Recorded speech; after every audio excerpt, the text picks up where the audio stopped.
Mabuhay.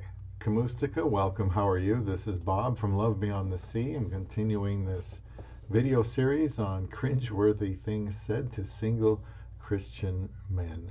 Cringeworthy. And after a while, you cringe and you probably don't even want to tell somebody that you're single, and if they have a good word they could tell you.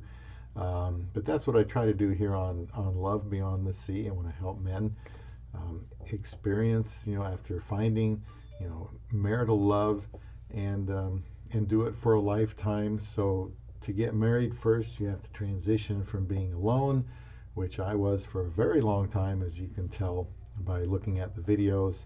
And this is very important to me. I want to help you if you are a single man. And me as a Christian, I can relate to all these things. That's why it's called cringeworthy things said to single Christian men, because they can be actually uninspiring and deflating if not looked at the right way. So subscribe to Love Beyond the Sea, see what I'm talking about. Leave comments here. Check out the lvbts.com website designed by Mr. E, and take a look around there. Now, one of the things you'll hear is somebody will tell you, marriage won't solve all your problems. Marriage won't solve all your problems. Now, again, that's true. Like a lot of these statements, there's truth in it. But the problem is, in all likelihood, you never thought that marriage was going to solve all your problems.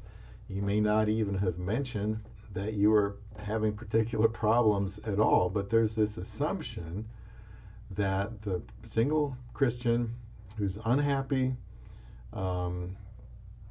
marriage will solve all their problems. And nobody says that. And I don't know why it's even assumed. And I don't know why people even say this, other than they don't know what to say. They don't know what else to say. Do they expect you to say, oh, well, that's great. I didn't know that. I'll no longer seek to get married because it won't solve all my problems, and that's what I thought it was going to do. It's really not a good thing to hear, even though it's true. But the problem lies behind that.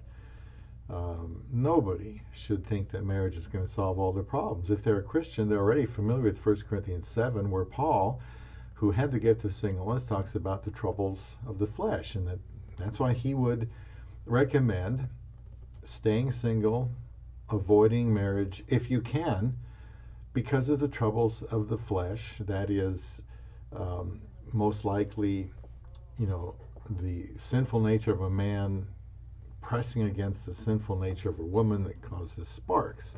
It causes troubles of the flesh. And that's just normal for relationships, probably more so than ever in marriage, because of the tight union that they have and the exposure they have to each other. So yeah, Paul did say, though, it's better to marry than to burn. He told the younger widows in another place in the Bible, a different book, that he wanted them to marry, bear children, guide the house. These were for single widows. So he was definitely not against getting married. He was just saying, if you have the gift of singleness, which is the ability to live single, which means without sexual relations, then that's what he thought was best. If you're going to be married, he said, okay, I understand that it's better to marry than to burn, but you will have these troubles of the flesh. He wasn't saying stay away from it. So if somebody says marriage won't solve all your problems, just tell them politely, I know it's not going to solve all my problems. Only death and going to heaven will solve all your problems. So don't let that statement dissuade you from getting married. It's kind of like another cringeworthy statement. Someone says, well, God is enough for loneliness. God is enough for loneliness. And it sounds good, like many of these cringeworthy statements. That's why they say them, because they're hoping you find some nugget of truth there, but it can be taken the wrong way. God is enough for loneliness. Well, what do you do with Genesis 2:18? Where it says it is not good that the man should be alone. I will make him and helper suitable for him. This was God saying this. God was the one saying, this isn't good.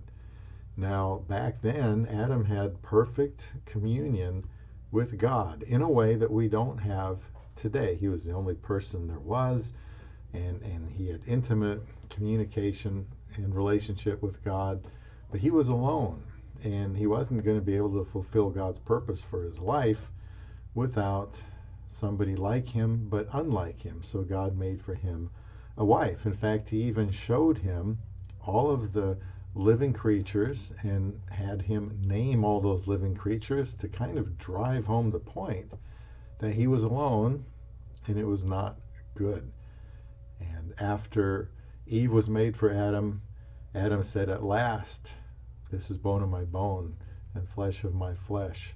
So, like I said before, marriage is the default position, not singleness. Marriage is not better. Singleness is not better. It all depends on how God has made you.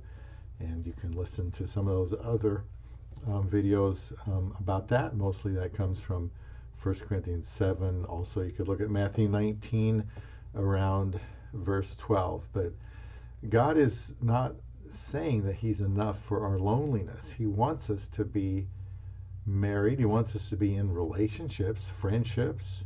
Doesn't want us to be living lives of isolation. So please keep that in mind the next time somebody says, well, I know you're lonely, but you shouldn't be, because God is enough for loneliness. And that is really neither here nor there when he has made people to be married.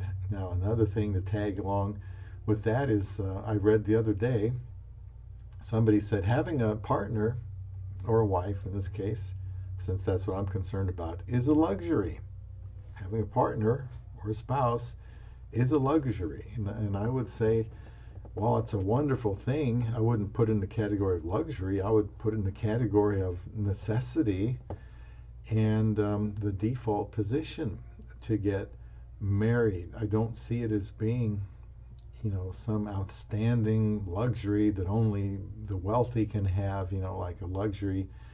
People that of all circumstances need to be married. So no, marriage is not a luxury. It's a wonderful thing, but it's also a normal thing, and that starts back in Genesis 2:18, and it's normal. I know it's not normal today because people are getting married later than ever before in the United States of America, if they are getting married at all. There's a lot of momentum for, I don't know, MGTOW and people going their own way and doing their own thing. And in other countries, there's such an emphasis on work, and I don't know, I don't understand it, but then that's because my authority is different. It's the Bible, and it sees marriage and relationships as being totally normal and so important that it's worth doing, so important that it's worth dedicating a YouTube channel for, and a website, lvbts.com, to help encourage men to not give up. I felt it was such an important thing. I kept looking. I found my wife at age 53. Wish it was earlier, but again, they say God's timing is perfect, and that was my time for whatever reason. I'm very happy to be married, and I want everybody to be married that should be married. The exception is, the Bible talks about eunuchs in Matthew 19:12, 1 Corinthians 7, having the gift of singleness. If you don't need sex, you're not at any threat to commit sexual sin, then you don't need to marry. That's not the most romantic thing to hear, but it is also a very realistic thing.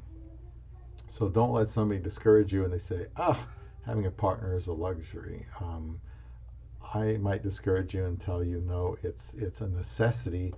So keep trying to find love, whether it's beyond the sea like I did, but just go where you're wanted.